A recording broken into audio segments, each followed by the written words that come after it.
Early onset Alzheimer's disease is something I'm learning more about.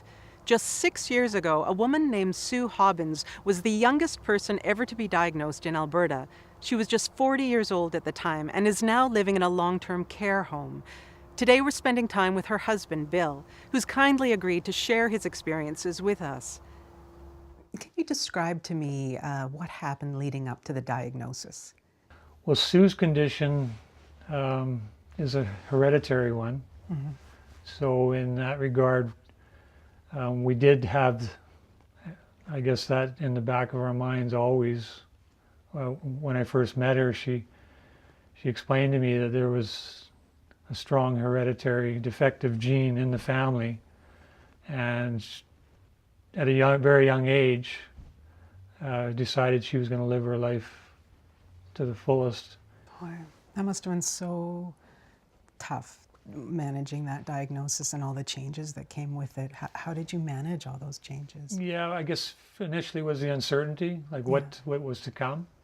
Sue, on the other hand, had seen some of it before, and interestingly enough, in the doctor's office the day of the diagnosis, there was obviously a lot of tears shed that day, but Sue, she wasn't crying for her. She said, she's worried about me, she's worried about my family, and all those others that were going to have to, kind of shoulder the load and look after her. She was like anybody would, don't want to be a burden on anyone, and she was so concerned with me and everybody else. And then that just shows her true character. She was such a caring person. My doctor right away advised Sue and I to get in touch with the Alzheimer's Society. Oh yeah. Because I didn't know anything about the disease other than what Sue had told me, with her life story and where we were headed. Like I say, the uncertainty. I didn't hesitate to call the Alzheimer's Society, and probably the best choice and best thing I could have done. How did you manage the changing roles in your relationship? As far as time management goes, that was kind of the little, I guess, the stumbling block. I mean, I was quite a perfectionist in that I would like things to be quite orderly in that regard, but I'm still pretty flexible, and I think I've kind of learned to be a bit more forgiving as the condition changed.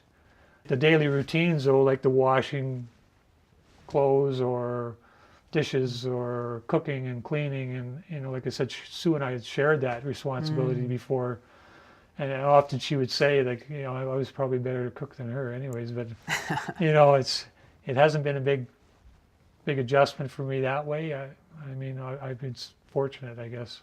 That must have been so tough. How did you manage to keep working? I did change jobs not long after Sue was diagnosed.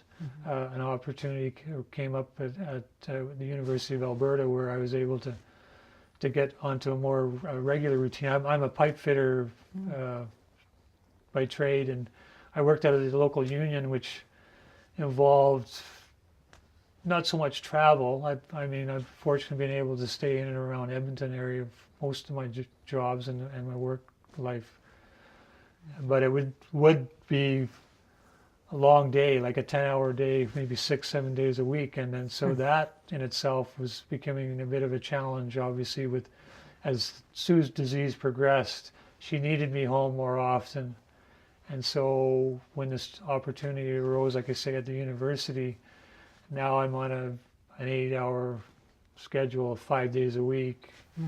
And so that allowed me more time in the evening to be home. What were some of the challenges that you had to figure out and adapt to? As the disease progresses and Sue's daily, like I say, her daily living activities became a challenge.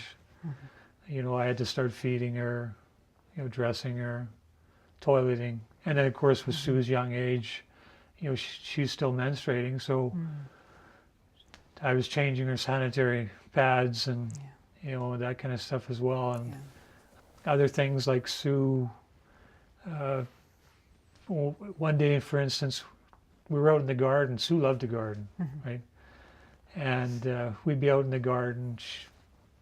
I mean, she wasn't doing all the stuff that she used to, but just to get outside with the birds and the squirrels and the flowers and the fresh air. I mean, and me being there with her. It was happened to be on a weekend actually. I noticed she got up. She wanted to go in the back door, and I suspected she's probably just going to use the toilet. And if you look in our back door, as soon as you come in, there's the stairs going to the basement. And she would stop and look and close the door and back out. And she did that about 4 or 5 times before I asked. I said, "Do you want to go in, Sue?" And she said, "Yes." And so I went and, if I had to physically help her first step over the threshold of the door. And then, well, she was at that time needing help on the stairs anyways, so that was another challenge. But help her get up and go. She was using the toilet on her own at that time. And then I kind of had to take a step back and then figure out what the problem was, where she was, having that stumbling block. And I noticed then that the basement appeared to be what I thought was maybe the challenge was maybe she's seeing down the stairs, and that was something was obviously a problem for her. So I knocked the back door, or the inside door, the solid door, off the hinges, and I just quickly shifted it back and stood it in front of at the top of the stairs to cover the stairs going down, right? And I asked her again. I said, "Sue, do you want to go in?" And I just simply, just watched. I opened the door for her, obviously, but she didn't see that void there now, and she just quickly walked in. It wasn't a problem then. So what I did then afterwards, I had to build a false wall with actually just a piece of plywood on a hinge. That way I could open and close and still access the basin for myself, but it just enabled her to move in, that much easier. How did you know when it was time for long-term care? I guess when my ability to care and maintain Sue's safety at home, kind of went beyond my scope of dealing with the challenges. I mean, as the disease progressed, leaving her alone during the day was becoming a big concern and challenge for me, because I'm at work, and I couldn't very well take time off work. So I asked for more home care. It took them actually. I mean, they told me they were going to try and get me some, and it didn't really happen, unfortunately, until Sue had a fall. One of the aides came in. The home care workers showed up that day, found her on the kitchen floor, immediately called the 911, the ambulance. They'd taken her to the hospital. I met her there that afternoon, and spent the rest of the day with her as they checked her out. Fortunately, there was no serious injury, but I mean it isn't always the case. But for Sue, I mean, she came out relatively unscathed. So and like I said, it took that incident. The next day, I had 8 hours of care, and that lasted for the next 3 weeks. And which at that point, a bed became available in a long-term care facility. Sue was placed, and she was more than ready at that point. Of course, now that she is in care, I mean, I'm still concerned for her safety. I mean, that's a big issue. It doesn't, regardless of where you're at, there's no guarantees, with like I say, her day-to-day living. I know there are a lot of losses that come along the way with dementia. Can you describe to me some of the losses you've experienced and how you felt about them? Well, I guess one of the big losses is just the love, care, and togetherness Sue and I shared over the years. I mean, I do have the memory, but she's not there with me day to day as she was then. And now. So there is that. There's the loss, the time I've given up you know, to care for Sue. In that regard, being the, you know, friends, you know, I don't get out as often to see them, and they realize that, so they're accepting in what choices I've made. And what sort of supports have you and Sue found to get you through some of this? My family, who lives here in and around the Edmonton area, have been a big help and support for me, and obviously the Alzheimer's Society have been such a huge part of my support group too. So The support groups that you and Sue attended at the Alzheimer's Society, how were they helpful? well, I mean, the rest of the group were all about the same age. I mean, obviously we may be slightly younger, but a lot of the challenges we all face are similar in one way or another.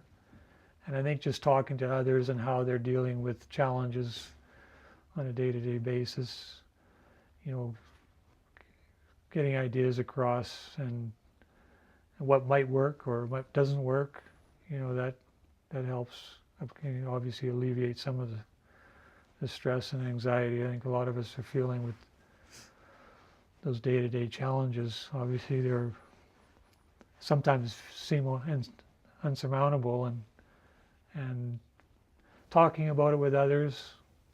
Do you take some time to take care of yourself? How do you stay healthy? I do a little bit of exercise at home, just kind of a home gym I've set up. That allowed me to be, you know, in and around Sue. I didn't have to leave her alone to go and do that. So, you know, just gardening. Sue and I, we actually got into yoga years ago, and so I've kind of maintained that. You know, just another way of, not so much the physical aspect, I guess in a way, well, it is the stretching aspect, but it's more I guess the breathing is a big part of it, and just allow me another way to kind of do some relaxation and meditative quality, I guess, of the yoga helps. Yeah. Is there anything else that you do just for you? I live fairly close to the river valley, so I can go for walks and just listen to the birds and the squirrels, and I get those in my backyard as well, so I don't sometimes even have to go very far for that. But yeah, I think just kind of get away if I can, if it's only for 5-10 minutes. I know when all of this started, you and Sue were very young, but did you already have any wills or estate planning or personal directives in place? And what was that planning like? Through the advice and the help of the Alzheimer's Society, one of the first suggestions they made was get all your estate planning, you know, updated. You'll get the personal directive done, and you're gonna get the power of attorney in place. And so fortunately, again, we did all that nearly right from day one. I mean, it's been such a great help having that stuff in place, and I couldn't imagine having it there and trying to, you know, deal with the legal ramifications of not having that or the personal directive. Thank you so much, Bill. I know this story will help a lot of people. I know Sue would be so pleased. I hope this helps you as you think about your own care partner journey.